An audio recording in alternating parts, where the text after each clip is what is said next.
आने दो लोकसभा का चुनाव, और लोकसभा चुनाव से पहले अगर फैसला नहीं हुआ तो हम किसान हैं, उगाना भी जानते हैं और काटना भी जानते हैं। ऐसा देश में आपको पहली बार देखने को मिलेगा कि सड़क है नहीं और टोल प्लाजा बनकर तैयार है, 2 किलोमीटर बाद सड़क ही नहीं है। ये स्वयं देश के प्रधानमंत्री जी के क्षेत्र में लग रहा है, समझ लो, वाराणसी में। और मैं बता रहा हूँ, टोल प्लाजा जहाँ बना है वो जो है महेंद्र नाथ पांडे जी का क्षेत्र है। तो सोचिए, माननीय प्रधानमंत्री जी का क्षेत्र है, वो भी एक पार्टी से हैं, श्री महेंद्र नाथ पांडे जी भी हैं, वो भी एक पार्टी से हैं, और किसान जहाँ के पीड़ित हैं वो भी उसी पार्टी से श्री बीपी सरोज जी का है। आगे आप बढ़ेंगे, आपको जो है आजमगढ़ दिखेगा, वो भी इन्हीं के पार्टी के श्री दिनेश लाल निरहुआ जी हैं। और उसके आगे बढ़ेंगे, माननीय मुख्यमंत्री जी का क्षेत्र लगता है, साथ में रवि किशन जी का भी क्षेत्र है। तो सभी लोग एक पार्टी से हैं। तो हम बताइए किसको दोषी ठहराएं, किसको क्या कहें जो है। साथियों नमस्कार, इस वक्त हम जनपद जौनपुर के केराकत में हैं और आप हमारे पीछे देख सकते हैं एक सुझाव लिखा गया है। ये सुझाव है कि माननीय सांसद, मंत्री, विधायक जी डोभी में आने के लिए हेलीकॉप्टर का प्रयोग करें, और वहाँ पर हेलीकॉप्टर का सिंबल भी बना है। इसके अतिरिक्त इसमें कारण के नाम पर लिखा गया है कि अधूरी सड़क की वजह से दुर्घटना संभावित क्षेत्र। आपकी नज़र में जनता की जान की कीमत भले ना हो, परंतु जनता आपके जान की कीमत बखूबी समझती है। ये बातें अजीत सिंह डोभी जो कि किसान नेता हैं उनके द्वारा लिखवाई गई हैं। हमारे साथ यहाँ पर वो मौजूद हैं और इनसे हम जानना चाहेंगे कि क्या ऐसी आवश्यकता आन पड़ी कि आपको इस तरीके से दीवारों पर और तमाम खंभों पर ऐसा मैसेज लिखना पड़ा। देखिए, यह जो सड़क है जिस पे हम लोग खड़े हैं, ये जो है राष्ट्रीय राजमार्ग है। और राष्ट्रीय राजमार्ग ये जो है माननीय जो है प्रधानमंत्री जी, माननीय श्री नरेंद्र मोदी जी के चुनावी क्षेत्र वाराणसी और प्रदेश के यशस्वी मुख्यमंत्री जी माननीय श्री योगी आदित्यनाथ जी के चुनावी क्षेत्र गोरखपुर को सड़कें जोड़ता है। और यह सड़क जो है वाराणसी बन गया, आजमगढ़ बन गया, और ये बीच में जो जनपद जौनपुर का जो सीमा ये क्षेत्र लग रहा है, ये 16 किलोमीटर सड़क जो है बाधिता अभी तक नहीं बना। अब 4 लाइन बन गया आजमगढ़, 4 लाइन बन गया जो है बनारस। बीच में अगर ये 1 वे सड़क है, इस पर दुर्घटना जो है बहुत ही है, लगभग हज़ारों की संख्या में। 2012 का ये प्रकरण जब से सड़क नहीं बना तब से लगभग हज़ारों की संख्या में यहाँ दुर्घटना हो चुका है, लोगों की मृत्यु हो चुकी है। और हम लोगों ने, ये क्षेत्र के लोगों का बस यही काम है कि यहाँ जब दुर्घटना होता है तो लोगों की बॉडी उठाते हैं, लेकिन यहाँ पर जो जनप्रतिनिधि हैं, जो सरकार हैं, उन्होंने इस पर कोई ध्यान नहीं दिया। और आज यही नतीजा है कि जब लोकसभा का चुनाव आ रहा है, ये लोग हमारे क्षेत्र में आएंगे तो हम लोगों ने सुझाव दिया है कि हमारी जान की कीमत हो या ना हो, लेकिन आपकी जान की कीमत है, इसलिए हम लोग उससे समझा रहे हैं। तो हमने लगा कि भाई हेलीकॉप्टर चाहेंगे तो ज़्यादा अच्छा रहेगा, उनको बहुत कुछ कार्य करना है। हम लोग तो जो है हमारे लायक तो उनके लिए हम लोग तो कुछ है नहीं उनके नज़र में, तो बस इसलिए हम लोगों ने लिखवाया है जो है। आपकी बात में पीड़ा झलक रही है। जी, पीड़ा है। ये पीड़ा है, 2012 का प्रकरण है। राष्ट्रीय राजमार्ग का जो है यह सड़क जो है नहीं बना। ये हमारे क्षेत्र के लगभग 4000 किसानों के ऊपर जो इस देश में यह सरकार, ये बताइए 4000 किसान जो है राष्ट्रीय राजमार्ग के लोगों ने इन 4000 किसानों को, हमारे क्षेत्र के लोगों के ऊपर मुकदमा किया है। अब इस देश में यही होगा कि अब जो है किसानों के ऊपर मुकदमा होगा जो है, ये पीड़ा है।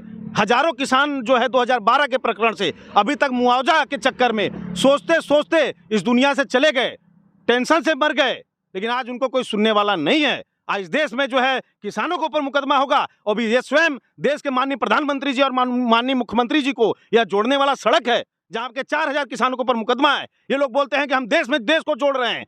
ये खुद माननीय प्रधानमंत्री जी और माननीय मुख्यमंत्री जी के चुनावी क्षेत्र के सड़क को नहीं जोड़ पाए, ये देश क्या जोड़ेंगे जो है। इतना ज्यादा रोष है आपके अंदर जी। क्या आपने इसको लेकर के कहीं कवायद की, कहीं से बातचीत? मैंने हर जगह गुहार लगाया है।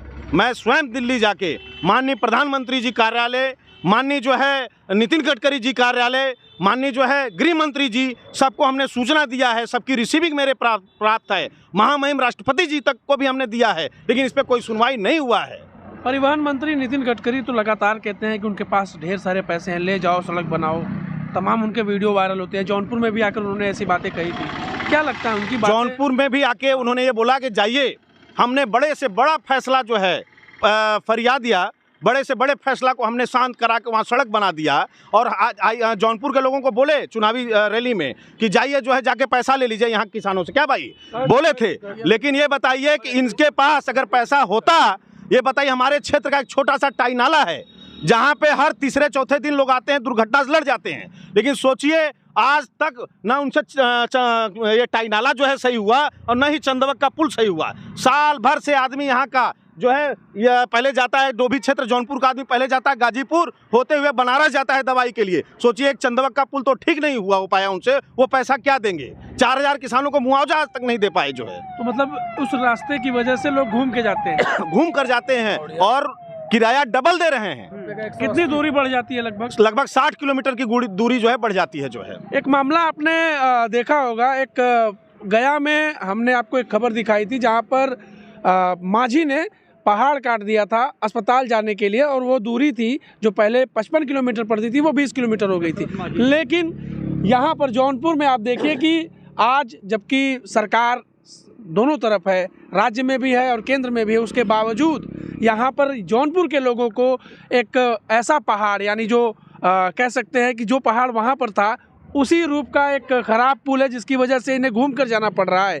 एक तरीके से ये भी एक पहाड़ी हो गया है कि लोगों को घूम बिल्कुल पहाड़ है। और आपने देखा होगा ये तो हेलीकॉप्टर का हमने उनको सुझाव दिया है, और हर खंबे पे लगभग 500 खंबे पे आजमगढ़ बॉर्डर से लेके माननीय जो है प्रधानमंत्री जी के क्षेत्र बॉर्डर तक बनारस तक रोड नहीं तो टोल नहीं का नारा एक लिखा हुआ है। वो इसलिए है कि इस सड़क जब सड़क बना नहीं तो देश में पहली बार देखने को मिलेगा कि जो है टोल प्लाजा बनाया गया है। और जहाँ टोल प्लाजा बनकर तैयार है, इनसे चंदवक पुल सही नहीं हो पाया, केराकत टाई नाला सही नहीं हो पाया, इनका टाई नाला टोल बनकर तैयार है। अब ये बताइए कि ऐसा देश में आपको पहली बार देखने को मिलेगा कि सड़क है नहीं और टोल प्लाजा बनकर तैयार है, 2 किलोमीटर बाद सड़क ही नहीं है।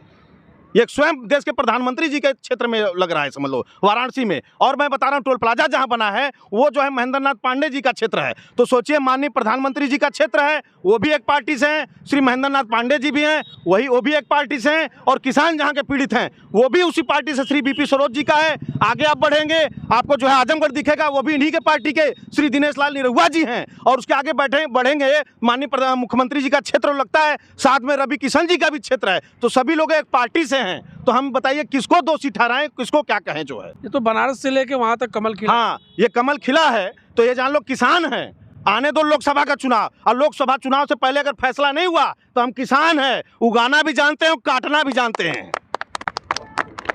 सरकार किसानों के आंदोलन पर झुकी हुई थी। हाँ। आपने आखिरी बार देखा कि 3 कानूनों को वापस लिया गया। हाँ। क्या उसी तर्ज पे आप यहाँ के भी मसले को हल कराना चाहते हैं? बिल्कुल, क्योंकि यह लोग मानने को तैयार नहीं हैं।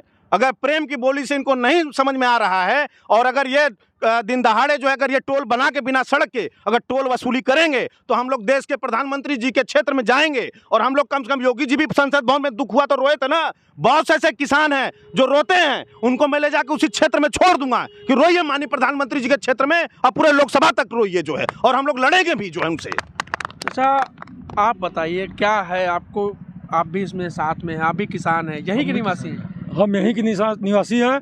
हमारा ज़मीन भी जा रहा है, हमारे पिता का डेथ भी 4 महीना पहले हो गया दवा के नाते, और दवा भी अरविंद पांडे मेरा नाम है। और यह 12 से प्रकरण चल रहा है। हम लोग यहाँ से लेकर जिला से लेकर काफ़ी लड़ाई हुई, आज हमको हाई कोर्ट दौड़ाया जा रहा है, और आज तक ले मुआवजा तो मिला ही नहीं। और दुर्घटना तो इतनी हो रही कि मुआवजा मिले ना मिले वो तो अलग बात है, व्यक्ति मर रहा है, इस पर दवा के लिए मर रहा है, जाने आने का साधन नहीं है। और एक आदमी का किराया समझिए कि 40 रुपये की जगह 93 देना पड़ रहा है, और 93 दे करके भी समय 2 घंटे का जा रहा है इस पर।